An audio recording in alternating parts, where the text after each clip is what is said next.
Salut mes amis, c'est Pavel et le projet Mind de Cash et vous êtes sur la chaîne qui est consacrée aux investissements et au trading. C'est le dimanche, comme tous les dimanches, nous sommes maintenant à l'extérieur parce que le temps le permet pour parler de la bourse, de l'économie, des différents sujets liés aux investissements et à la gestion de nos chers portefeuilles pendant ces temps difficiles, ces temps incertains avec les risques géopolitiques, avec les risques de l'inflationniste, avec tous les risques qu'on peut s'imaginer.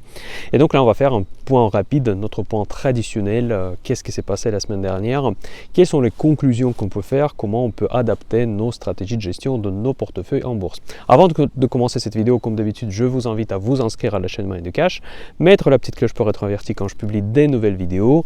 N'oubliez pas, s'il vous plaît, un like, pour moi c'est super important pour développer cette chaîne gratuite. Pour vous, ça coûte rien, pour moi c'est un véritable aide dans le développement de cette chaîne. Et n'oubliez pas qu'il existe également la chaîne Telegram où nous avons des discussions journalières et aussi le site minddecash.fr où je publie les posts quasiment tous les jours par rapport à l'économie, par rapport à la synthèse de la presse. C'est gratuit, inscrivez-vous et je vous attends pour faire partie de notre chère communauté Mind de Cash. Alors, qu'est-ce qui s'est passé cette semaine? Encore une fois, malheureusement, on est obligé de parler de la géopolitique et de cette guerre entre la Russie et l'Ukraine. Je sais que tout le monde en a marre déjà, que c'est vraiment le sujet qui est très difficile à aborder et psychologiquement et moralement, en fait, des choses à quoi on ne s'attendait pas du tout cette année 2022.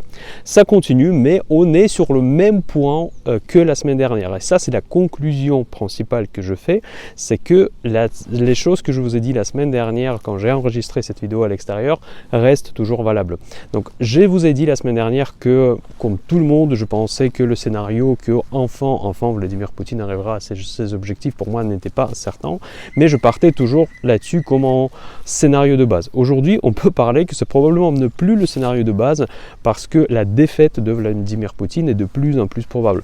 Donc, effectivement, la défense de son patrie, de ce territoire par les Ukrainiens, elle était bien plus forte que prévu et maintenant l'armée russe elle est définitivement arrêtée. Donc il y a plus ou moins des discussions entre les deux pays comment arranger cette crise.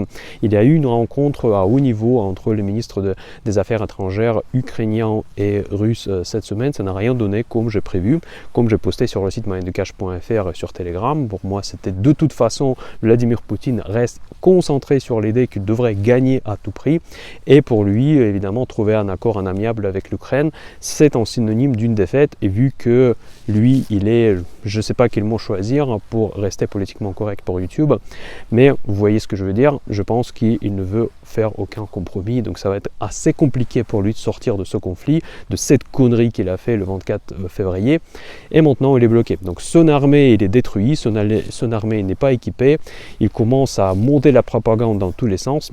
J'ai peur qu'il y a quand même un autre scénario que le marché ne price pas, c'est des événements catastrophiques, mais vraiment les événements désastreux qui peuvent arriver au niveau du nucléaire. Je ne parle pas nécessairement de la guerre nucléaire, même si ça aussi, ça reste un des scénarios vraiment le plus catastrophique qu'on puisse imaginer. Mais n'oubliez pas qu'il y a aussi des stations nucléaires qui sont situées en Ukraine et les frappes sur ces stations que Poutine va forcément accuser le côté ukrainien, dire que ils ont fait ça exprès pour au moins dénoncer une acte de la part des Russes. Mais pour lui, c'est très fort probable qu'il peut créer une catastrophe humanitaire en fait dans la région pour justement justifier, pour forcer les Ukrainiens à arrêter de se défendre. J'ai peur que ça peut arriver, donc en plus je le vois bien faire ça, et ça peut faire un scénario catastrophique encore une fois pour nous tous, en fait, pas uniquement l'économie, mais vu que l'économie et les bourses sont aujourd'hui les dérivés de ce conflit géopolitique, malheureusement on devra en parler, on devra en tenir compte parce que ce sont des risques qui vont peser sur nos investissements. Vous savez, il y a aussi un côté éthique, mais pensez pas que je parle que de l'argent quand il y a vraiment des gens qui souffrent. Forcément, j'invite tout le monde à exprimer son soutien aux Ukrainiens comme moi je l'ai fait. Donc je suis 100% de côté de l'Ukraine dans ce conflit. Je trouve que c'est une agression, mais vous pouvez avoir l'impression que je parle de l'argent quand il y a vraiment une catastrophe humaine qui se passe de l'autre côté. En fait, c'est une chaîne économique, donc je suis obligé de parler de la bourse, de l'impact de cette situation, même si pour moi c'est même psychologiquement, c'est très difficile d'en parler dans on va dire, sous cet angle. Parce que c'est vrai que parler de l'argent quand il y a des gens qui meurent tous les jours, c'est compliqué. Voilà, donc, mais on est obligé quand même de parler de l'argent, on est obligé de parler de la bourse. Donc ne pensez pas que je suis une personne absolument immorale, je parle de l'argent quand il y a des choses comme ça qui arrivent. Donc voilà, donc l'impact sur les finances, sur les bourses sont évidents parce qu'évidemment on parle déjà de l'inflation qui a dépassé toutes les normes, mais nous vivons aujourd'hui le moment très particulier. Vous savez que la bourse c'est en grande partie de la psychologie, donc là je ne veux pas vous répéter tous les discours de tous les analystes techniques en général, en fait que vraiment la partie psychologique ça pèse énormément en bourse. Et de point de vue purement émotionnel, nous vivons aujourd'hui une période 2 fois plus particulière parce que toutes nos émotions sont concentrés sur ce conflit en Ukraine. Et effectivement, les bonnes nouvelles ou pseudo-bonnes nouvelles, après je ne sais pas qu'est-ce qui peut être considéré comme bonne ou comme mauvaise nouvelle, peut être pris très positivement par le marché et on peut vivre le rebond. Et d'ailleurs, c'est ça mon scénario de base. Je sais que je réserve quand même un peu le risque par rapport à cet événement que je viens de vous décrire avec un événement nucléaire ou un événement avec des armes chimiques, éventuellement, c'est aussi une des probabilités. Cela peut davantage créer une autre vague de l'incertitude, de la volatilité sur les marchés financiers. Mais au bout d'un moment, je pense que Poutine, il réalisera qu'il a perdu, ou bien il va gagner par un coup vraiment stratosphérique. Donc, évidemment, à un moment donné, ce conflit devrait se dégonfler. Et le dégonflement de ce conflit va être pris positivement par les bourses. Et ça peut créer un phénomène d'un rebond technique très violent qui permettra de revenir vers les niveaux de début d'année. Je sais que peut-être pour certains, je peux paraître trop positif, trop optimiste, excusez-moi, mais c'est la réalité des choses. Parce qu'aujourd'hui, les émotions sont fortes et dans le sens inverse, on va dire, le soulagement va être très fort également. Et donc, ne soyez pas surpris si jamais vraiment les marchés rebondissent très fortement dans un contexte n'est pas forcément justifié de point de vue macro.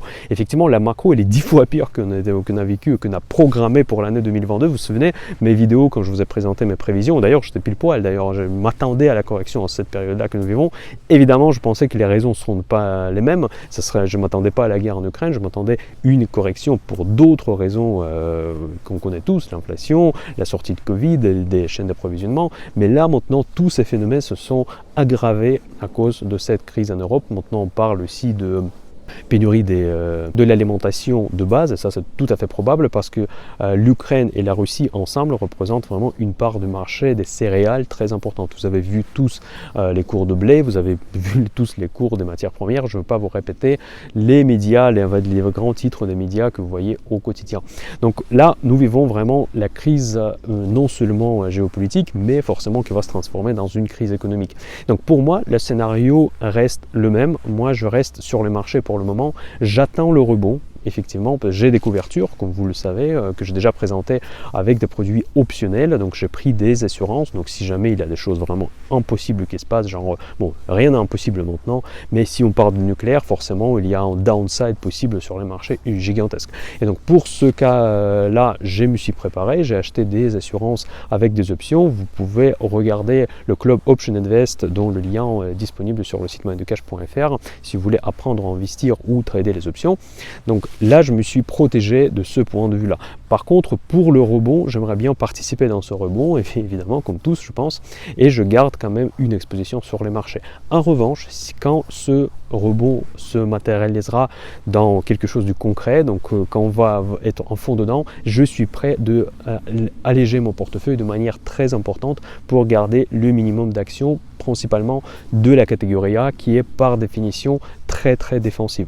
Voilà, donc ça c'est l'approche globale de la gestion de mon portefeuille au jour actuel dans les circonstances actuelles de l'incertitude totale. Dans le café de dimanche dernier et aussi dans la vidéo que je publiais hier, je vous ai présenté les opportunités qui continuent à m'intéresser à long moyen terme dans les conditions actuelles, mais vous voyez que c'est pas du tout le même profil des actions sur lesquelles je visais à la fin de l'année dernière, au début de l'année 2022, où évidemment ce risque géopolitique n'était pas encore présent, en tout cas dans mes réflexions. Donc, mais pour tout le reste, pour tous les autres types d'actions, je suis prêt de m'alléger, donc d'abandonner certains titres pour vraiment avoir le minimum d'exposition sur des valeurs dans lesquelles je vois, on va dire, du potentiel dans les circonstances de l'inflation élevée et dans les tensions géopolitiques qui vont persister.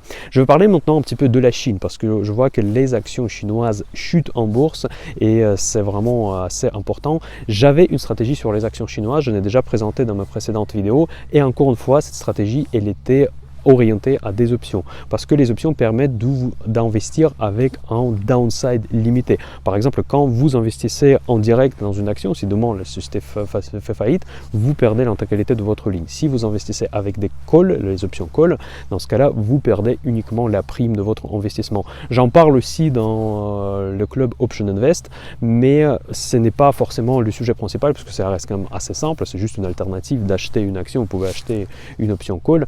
Après, il faut toujours être vigilant parce que c'est quand même des produits dérivés, ce sont des produits complexes et donc on ne peut pas les acheter aussi, on va dire, simplement comme les actions en direct, car il y a beaucoup d'éléments que vous devez tenir compte quand vous passez par ces instruments. Donc si je reviens sur la Chine, je me suis créé un portefeuille sur les actions chinoises qui via les options qui expirent au début de l'année prochaine. En quoi ça diffère par rapport à l'investissement classique quand vous achetez en direct les actions des entreprises chinoises? D'ailleurs, je fais une petite parenthèse que vous achetez rarement en direct les actions parce qu'en général, vous investissez dans une coquille vide, un montage financier qui est souvent basé sur les îles Caïmans, des choses comme ça, parce qu'il y a une structure juridique, des structures dans lesquelles vous investissez.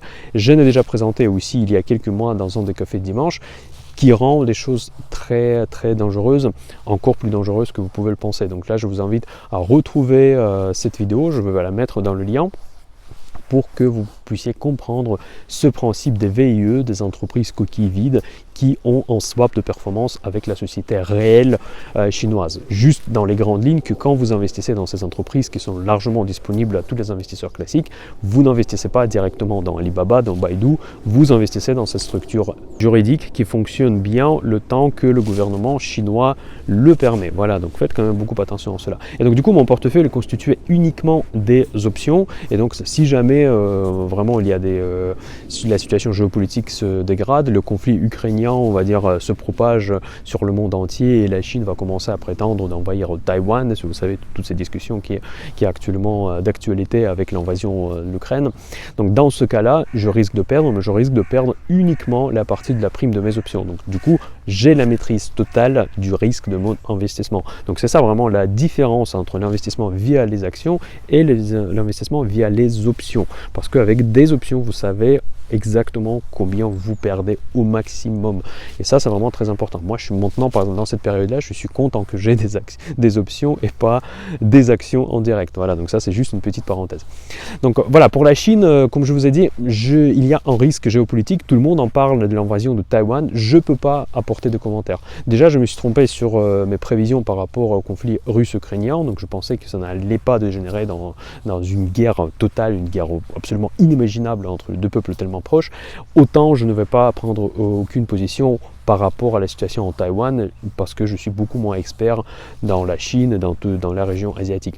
Pour moi, en fait, dans ma compréhension très vague de cette situation, c'est que dans la doctrine de la Chine, c'était plus une domination économique et pas de domination militaire. Même s'il y aura probablement des tensions militaires, peut-être les bateaux qui vont se rapprocher, peut-être il y aura quelques discussions, quelques tensions, on va dire, quasi-militaires, je ne pense pas que ça va dégénérer dans un conflit direct avec Taïwan ou avec encore pire les États-Unis. Je pense que les Chinois sont suffisamment puissants déjà dans le monde pour, on va dire, valoriser leurs acquis, pour comprendre que là où ils sont, c'est déjà quand même pas mal. Déjà, c'est un pays qui a même réussi économiquement et socialement d'ailleurs, on doit le reconnaître. Voilà, donc pour moi, c'est pas forcément les mêmes risques parce que l'ampleur des pays n'est pas le même. Poutine, son pays était pauvre, en fait, malgré les revenus énormes des ressources énergétiques. Par contre, le peuple était pauvre, l'économie ne fonctionnait pas et en fait, il n'y a aucun de ces projets ne fonctionnait. Autant en Chine, quasiment tous leurs projets ont fonctionné, bon pas tout, mais le plus gros projet. Et donc, c'est quand même le pays qui tourne plutôt pas mal, surtout comparé à l'économie occidentale qui est quand même en déclin actuellement. Voilà, donc ça c'est quand même une comparaison, mais il faut toujours essayer de faire des comparaisons justes. Donc on ne peut pas juste bêtement comparer la situation russe et la situation de la Chine, parce que la Chine elle a encore toutes les perspectives devant elle, elle est un des leaders dans tout ce qui est intelligence artificielle, non pas dans les chips, mais aussi dans les technos. En fait, ils sont positionnés quasiment sur tous les secteurs modernes, les secteurs d'avenir, même dans le secteur de la transformation énergétique, vous voyez. Donc c'est pas du tout la même situation situation en Chine, ils ont beaucoup de choses à perdre et je ne pense pas qu'ils ont l'intérêt de créer une troisième guerre mondiale parce que la Chine, c'était un des premiers pays qui a bénéficié de la paix et qui a bénéficié de la stabilité internationale. Donc, et ce ne va pas nécessairement dire qu'il n'y aura pas de tension. Donc attention, donc pour moi c'est juste une autre dimension de pays et évidemment les décisions qui seront prises seront bien plus sensées que la décision qu'a pris Vladimir Poutine et pour laquelle il paye jusqu'à aujourd'hui. Donc voilà, pour moi, encore une fois, je ne suis pas expert, je ne veux pas non plus vous dire qu'il n'y aura pas de guerre entre Taïwan, tout est possible qu'on peut voir maintenant, donc il ne faut pas exclure aucun des scénarios. Voilà. En tout cas, la Chine, maintenant, il y a beaucoup plus de risques qui commencent à apparaître, donc, et avec le risque géopolitique, mais aussi il y a beaucoup de discussions de délisting à nouveau. À nouveau, on revient aux anciens sujets, des entreprises chinoises de la bourse américaine. Donc ça crée encore plus des tensions sur les valeurs chinoises. Donc pour moi, pour l'instant, je garde mon portefeuille, vu que j'ai investi avec des options. Je dors plutôt tranquille, même si j'aimerais bien quand même gagner, parce que visiblement pour l'instant je suis loin de là. Après, si le marché rebondit, dans ce cas-là je vais être gagnant, mais sinon tant pis, ma mise va être perdue. Mais par contre, pour ceux qui ont des actions en direct dans son portefeuille, les actions Alibaba, Baidu, qui sont vraiment pas chères, ce sont des excellentes entreprises, j'entends très bien. Ça peut être assez délicat parce que les actions ne cessent pas de chuter, on ne sait pas trop quoi faire, jusqu'à où ça va chuter, est-ce que s'il y a un délisting, est-ce que je ne veux pas perdre toute ma ligne, tout ça c'est possible, mais encore une fois parce que vous ne devez pas passer par des options. Et d'ailleurs, juste je vous donne un conseil, c'est que c'est évidemment parce que là je veux avoir plus de personnes dans mon club Option Invest, mais pas que pour cette raison-là que je vous dis que les options deviennent quelque part un nouveau standard d'investissement. Donc je pense que si vous investissez un petit peu dans votre formation dans les options, c'est quand même assez intéressant de point de vue long terme, de point de vue de gestion de votre patrimoine, de gestion de votre portefeuille long terme, parce que ce sont des produits qui se développent beaucoup et ils vont se développer beaucoup pour moi. Et selon moi, ils vont continuer à se développer. Maintenant, je vais évoquer quelques idées pour ceux qui ont de la chance d'avoir de l'argent long. Pour ceux qui peuvent investir, peuvent se permettre d'investir à très long terme, il y a quand même quelques idées qui commencent à s'émerger dans ce monde où il y a plein de risques. Donc forcément, comme disent les Chinois, c'est le même mot, le risque et l'opportunité. Donc corrigez-moi si je me trompe pour ceux qui parlent chinois ou ceux qui sont chinois d'origine. Donc il faut toujours saisir des opportunités quand évidemment, quand il y a des risques qui sont élevés, on peut acheter des actifs pas chers. Je vous ai déjà parlé hier dans les vidéos du samedi des opportunités que moi je vois, mais il y en a encore certaines dans le secteur, on va dire, qui était hype il y a encore pas très longtemps. Maintenant, ils sont tous massacrés. La première société qui m'intéresse actuellement, c'est le Beyond Meat, parce que vous savez que moi, ça fait un moment que je ne mange plus de la viande, et donc ce sont des sociétés qui me sont proches au cœur, même si c'est pas ma marque préférée, mais dans tous les cas, c'est une marque qui se déploie énormément. Ils ont énormément de contrats avec des chaînes de distribution, avec des fast-food, notamment avec le McDonald's, et cette entreprise, elle a baissé maintenant en dessous de son cours de la première cotation. Elle est toujours au-dessus de son cours de IPO. Son cours de IPO, il était de 25 $ et la première cours de cotation, c'était de 41 $ si ma mémoire est bonne. Aujourd'hui, il est coté en dessous de 40 $ et ça commence à être intéressant. Au niveau de valorisation, cette valeur reste encore assez chère parce qu'il est déficitaire, même s'il commence à sortir dans les profits légers. Donc ça reste quand même quelque chose entre la catégorie C et catégorie D. Pour ceux qui sont nouveaux sur la chaîne Mind the Cash, je vous rappelle que je catégorise toutes les entreprises en A, B, C, D. Des catégories. Donc A, c'est les meilleurs au monde, B, ce sont des grosses entreprises comme les entreprises de CAC 40, et C, ce sont des entreprises de croissance mais qui sont déjà bien positionnées avec du chiffre d'affaires et de résultats, et D, ce sont des quasi-startups qui sont encore en négatif, donc en gros vous pariez sur l'avenir, vous faites presque investissement venture. Voilà. Donc Beyond Meat, c'est quelque chose entre C et D parce qu'il sort de la catégorie D, il se retrouve dans le C, mais vu les circonstances actuelles, cette entreprise risque de souffrir un tout petit peu et elle souffre déjà en bourse. Et je pense que vers le niveau de 30 $, je vais commencer à m'intéresser à cette valeur. Entre 30 et 32, je suis prêt d'ouvrir les lignes. Pour ceux qui font partie de mon club Option Invest, vous pouvez imaginer quelle stratégie optionnelle je vais commencer à implémenter prochainement. Je vais la publier dans le club, comme d'habitude je fais avec toutes les positions optionnelles que je prends sur les marchés. Voilà, la deuxième entreprise que je voudrais vous parler aujourd'hui, c'est DocuSign. Donc DocuSign, c'est un spécialiste des signatures électroniques, mais pas que évidemment, c'était un des leaders en fait, vraiment c'est une des stars des portefeuilles de Cathie Wood qui aimait bien investir dans les sociétés technologiques. Cette entreprise est cotée à plus de 300 $ il y a encore quelques mois. aujourd'hui, elle est descendue dans les alentours de, je ne sais même plus combien elle coûte maintenant, 60 $, si ma mémoire est bonne. Corrigez-moi si je me trompe, mais en tout cas, elle a perdu 79% presque de sa valorisation boursière. Mais c'est vrai qu'à 300 $, elle était valorisée vraiment en montant absolument monstrueux. Donc cette entreprise, elle est intéressante, même s'il y a beaucoup de concurrence, mais j'attends encore pas mal, parce que on avait parlé déjà sur la chaîne Telegram de cette entreprise DocuSign. Pourquoi j'attends? Parce que le price to sales reste toujours assez élevé. Pour moi, elle est entre 8 et 9.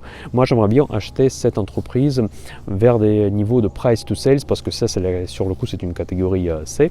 Et donc, je m'attends vers 400, que ça reste relativement cher, mais c'est quelque chose pour les sociétés de forte croissance. Ce sont des ratios qui sont pour moi acceptables. Donc du coup, j'attends encore la correction. C'est pas le moment pour moi de l'acheter, mais elle remonte dans mon shortlist des actions à acheter.